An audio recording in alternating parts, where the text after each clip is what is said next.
Bienvenidos a un nuevo análisis en profundidad. Hoy nos metemos de lleno en un texto que es, de una densidad simbólica tremenda. El capítulo 17 del libro de Apocalipsis. Desde luego. Y nuestro reto, si te parece, es intentar descifrar a una de las figuras más misteriosas y la verdad polémicas de la profecía bíblica. Me refiero a la conocida como Babilonia la Grande. O la gran prostituta, como la llama el propio texto. Exacto. La perspectiva que vamos a analizar hoy propone una teoría muy concreta, muy detallada, sobre quién es, trazando una línea que va desde la antigüedad hasta un futuro profetizado. Vamos a ver hasta dónde llegamos. Efectivamente. La clave aquí es entender no solo la descripción, que ya de por sí es muy potente, sino la interpretación que se le da. El texto nos pinta una imagen vívida. Muchísimo. Una mujer sentada sobre una bestia, vestida de púrpura, con una copa de oro. Son imágenes cargadas de simbolismo. ¿Qué es? ¿Una ciudad? ¿Un imperio? ¿Un sistema? Esa es la gran pregunta. Pues la visión que exploramos hoy la identifica como un sistema religioso global y además apóstata, con unas raíces históricas muy profundas y un destino bastante dramático. Vale, pues vamos al lío, porque la primera imagen ya es, como decías, potentísima. Se nos describe a esta mujer montada sobre una bestia escarlata. Una criatura con 7 cabezas, 10 cuernos y cubierta de nombres blasfemos. Y ella, la mujer, va vestida con una opulencia increíble. Púrpura, escarlata, oro, piedras preciosas. Es como la encarnación del lujo y el poder terrenal. Exacto. Y esa opulencia es la primera pista según la interpretación que analizamos. La definen como la iglesia apóstata. Y el término que usa el texto, gran ramera, es muy deliberado. No es casual, claro. No. Se argumenta que se la llama así porque ha fornicado con los reyes de la tierra. Es decir, simboliza una unión ilícita, un contubernio entre un poder que se dice espiritual y los poderes políticos del mundo para obtener influencia y riqueza. Es interesante la elección de palabras, porque se hace una distinción muy específica. No la llama adúltera, sino ramera. Es un matiz teológico crucial en esta interpretación. El término adúltera se solía reservar en la Biblia para el pueblo de Israel, que conocía a Dios y aún así se desviaba. Vale. En cambio, ramera se aplicaría a un sistema que, aunque utiliza el nombre de Dios y sus símbolos, en su esencia y desde su origen, nunca le fue realmente fiel, sirviendo a otros intereses. Es una acusación de falsedad desde la misma fundación. Y se dice que está sentada sobre muchas aguas. Entiendo que esto es simbólico, claro. Sí, el propio texto lo aclara más adelante. Las muchas aguas simbolizan pueblos, muchedumbres, naciones y lenguas. O sea, un alcance global. Un alcance global, una influencia masiva. Así que tiene una doble base de poder. Por un lado, las masas, la gente, y por otro, la bestia sobre la que cabalga. Que se identifica con el poder político final, el del anticristo. Justo, es una relación simbiótica. Al principio, ella parece dirigir a la bestia, utiliza el poder político para sus propios fines, como un jinete que controla su montura. Es la imagen de una religión que controla el Estado. Y es aquí donde el atuendo que mencionábamos antes cobra un significado muy específico. El púrpura y el escarlata, el oro. Aquí es donde la interpretación se vuelve muy directa. Se traza un paralelismo con la pompa y la riqueza histórica de los altos dignatarios de algunas iglesias institucionales. ¿A qué se refiere exactamente? Pues se menciona explícitamente la púrpura cardenalicia y se alude a las tiaras, mitras y pectorales cubiertos de joyas que eran comunes, sobre todo antes de ciertas reformas del siglo XX. Vaya. La crítica es evidente. Se cuestiona la acumulación de riqueza material por parte de una institución que se proclama espiritual y seguidora de alguien que vivió en la pobreza. Y luego está el objeto que lleva en la mano. Una copa de oro, pero llena de abominaciones y de la inmundicia de su fornicación. ¿La imagen es? Es muy potente. Sí. Algo que por fuera parece valioso y sagrado, pero por dentro está corrupto. Este es quizá el símbolo más fuerte. El contenido de esa copa representa, según esta visión, una doctrina corrompida. Una mezcla de verdades bíblicas con idolatría, ritos paganos rebautizados con nombres cristianos. Una especie de sincretismo religioso. En el análisis se menciona una anécdota que es, como mínimo, sorprendente. Sí, es una afirmación bastante chocante, la verdad.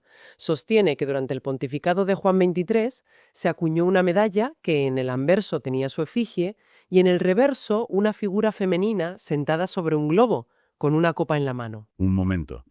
¿Una medalla con esa imagen? Con esa imagen, bajo la inscripción Sede de la Sabiduría. La interpretación que analizamos ve esto como una representación directa de la mujer de Apocalipsis 17. Pero eso es una acusación increíblemente directa. Porque claro, desde un punto de vista católico, la sede de la sabiduría es un título para la Virgen María.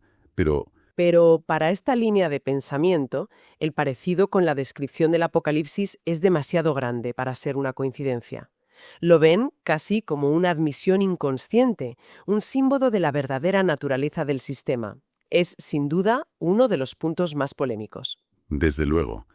Continuemos, porque en la frente de la mujer hay un nombre escrito, y empieza con la palabra misterio. ¿Qué misterio es este? El misterio, según esta interpretación, es que Babilonia no es la ciudad literal de Babilonia en Irak, ni siquiera un imperio político.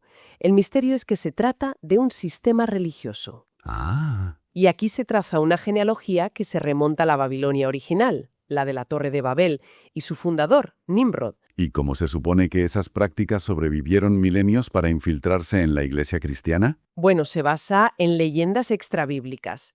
Según estas, la esposa de Nimrod, Semiramis, se convirtió en la primera suma sacerdotisa de una religión de misterios pagana. La leyenda dice que tuvo un hijo, Tamuz, al que presentó como la reencarnación de Nimrod, un falso salvador. De ahí surgiría el culto a la madre y el hijo. Justo. Y otros elementos, como el uso de agua bendita, confesionarios, castas sacerdotales célibes, elementos que ya existían en religiones paganas mucho antes del cristianismo. Y el argumento es que todo eso no desapareció, sino que se camufló. Exactamente. La tesis es que cuando el cristianismo se convirtió en la religión oficial del Imperio Romano, hubo una entrada masiva de paganos en la Iglesia. Para facilitarles la transición, se permitió que muchas de sus prácticas antiguas se mantuvieran, pero dándoles un nombre cristiano. O sea, un barniz de cristianismo sobre prácticas paganas. Eso es. El culto a Isis y Horus, por ejemplo, se habría transformado fácilmente en la veneración a la Virgen y el Niño. Así, se argumenta que la antigua religión de misterios de Babilonia no murió, sino que se puso un manto cristiano y acabó convirtiéndose en el sistema romano. Hay que insistir, claro, que esta es la tesis central de la interpretación que estamos analizando. Queda claro. Y llegamos a la última descripción de esta sección, que es quizás la más siniestra. La mujer está ebria de la sangre de los santos. La primera imagen que viene a la mente es la persecución de los primeros cristianos por Roma. Y sería una conclusión lógica. Pero el texto dice que el vidente, Juan, se asombra con gran asombro. Y la pregunta es, ¿por qué se asombraría tanto de ver a un imperio pagano persiguiendo a cristianos? Eso ya estaba pasando en su época. Claro, con Nerón o Domiciano. Era terrible, pero no sorprendente. ¿No lo era? Entonces, la conmoción, según esta interpretación, viene de ver en el futuro algo impensable para él. Una institución que lleva el nombre de Cristo, que se autodenomina su representante, persiguiendo y matando a otros creyentes. La persecución no viene de fuera, sino de dentro. Exacto. La sorpresa es el origen de la persecución. Se argumenta que la visión apunta a momentos como la Inquisición, donde personas eran quemadas en la hoguera por la propia Iglesia por el crimen de interpretar las Escrituras de forma diferente. Ver a la Iglesia matando a la Iglesia, eso sí sería motivo de gran asombro para un apóstol. Hasta ahora hemos visto la descripción y es abrumadora, pero aquí es donde el texto cambia de marcha. El vidente está tan impactado que un ángel interviene para, básicamente, explicarle en simbolismo. Sí, el ángel empieza a decodificarlo todo. Y empieza por la bestia. Dice una frase enigmática. La bestia que has visto era, y no es, y está para subir del abismo. Que parece un trabalenguas. Un poco, sí. Pero la interpretación lo ve como una descripción de la historia del Imperio Romano. Era el imperio que existió en la antigüedad. No es el largo periodo en que dejó de existir, y está para subir del abismo. La idea de que al final de los tiempos resurgirá. Y que suba del abismo indica su origen. Su origen demoníaco, directamente inspirado por Satanás. Vale. Y esta bestia tiene 7 cabezas. El texto dice que son 7 montes y también 7 reyes. Es un simbolismo dual, sí. Por un lado, la referencia geográfica es, según esta interpretación, inequívoca. Roma es la ciudad de las 7 colinas. Es casi como una firma geográfica en la profecía. Y por otro lado son 7 reyes. 7 reyes, sí. Una de las teorías más extendidas los identifica con los primeros emperadores romanos. El ángel dice: 5 de ellos han caído. Uno es, y el otro aún no ha venido. A ver. Si Juan escribe en tiempos del emperador Vespasiano, encajaría. 5 han caído antes que él, como Augusto o Nerón. Uno es, que sería Vespasiano, y el que vendrá después, su hijo Tito, debe durar breve tiempo, y de hecho reinó solo 2 años. La precisión es muy ajustada. Bastante. Pero luego el texto se complica. Sí, Dice que la bestia misma, el imperio revivido, es el 8º rey, y que a la vez es de entre los 7. ¿Cómo se resuelve eso? aquí es donde entra la figura del anticristo final. Él es ese 8º rey. Y la frase «es de entre los 7» es fascinante. Se conecta con una antigua leyenda que circulaba en el Imperio Romano, la de Nero Redivivus, Nerón resucitado. global y demoníaca. Vale, a ver si lo he entendido. Tenemos a la bestia, el poder político puro y duro, liderado por este anticristo. Y por otro lado a la mujer, el sistema religioso que lo utiliza. Esa es la dinámica. En la primera fase sí, pero la bestia también tiene 10 cuernos. Y estos 10 cuernos son 10 reyes que gobernarán por 1 hora junto a la bestia. 10 reyes simultáneos. Sí, se interpreta que son 10 líderes de naciones o regiones que gobernarán a la vez al final, entregando voluntariamente su soberanía a este líder mundial. Se ha especulado mucho sobre quiénes podrían ser. Muchísimo. Se habla de una confederación de 10 naciones en Europa como núcleo de ese imperio revivido. Pero lo importante no es tanto su identidad geográfica como su función. Cederle todo su poder político y militar al anticristo. Y esta alianza nace con un objetivo muy claro. Clarísimo. Pelearán contra el Cordero. Su agenda final es un ataque directo contra Cristo y sus seguidores. Es un anticipo de Armagedón. Aunque el resultado ya se anuncia. Ya se anuncia. El Cordero los vencerá porque Él es Señor de señores y Rey de reyes. Pero aquí viene el giro de guión. Toda esta alianza entre el poder político y el religioso se desmorona de la forma más violenta. Totalmente. Es un acto de traición brutal. La misma bestia y los 10 reyes que la uparon al poder se vuelven contra ella. El lenguaje del texto es de una crudeza tremenda. ¿Qué dice exactamente? Dice que la aborrecerán y la dejarán desolada y desnuda y devorarán sus carnes y la quemarán con fuego. Es la aniquilación total del sistema. Simbólicamente, es como si el poder político secular, una vez consolidado su control, ya no necesitara a la religión para controlar a las masas, y simplemente la elimina.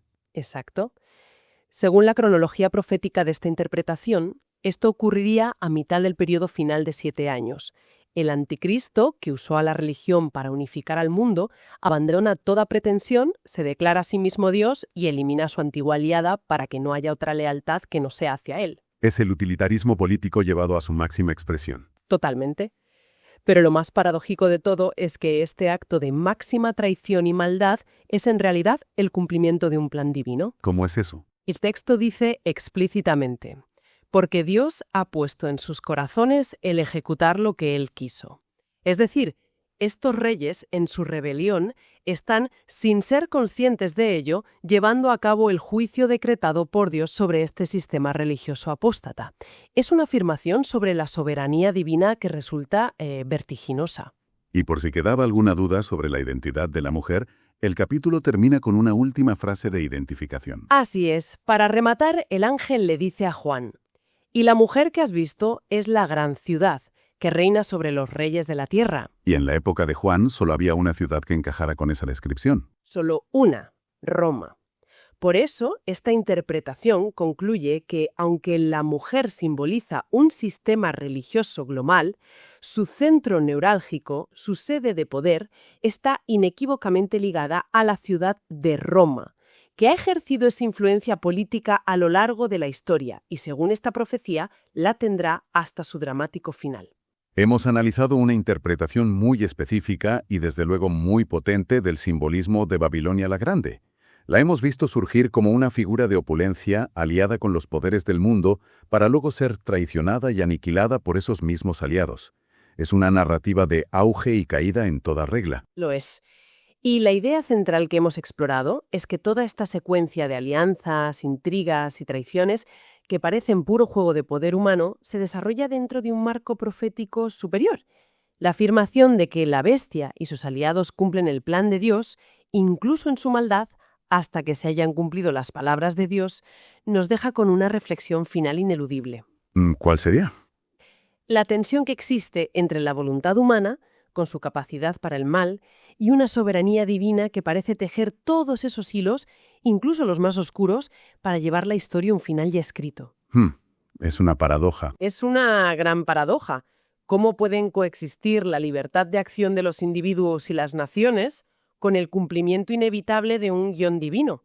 Es una de las grandes preguntas de la filosofía y la teología, y este texto la plantea de la forma más cruda y directa posible. Una cuestión para seguir dándole vueltas mucho después de que termine nuestra conversación.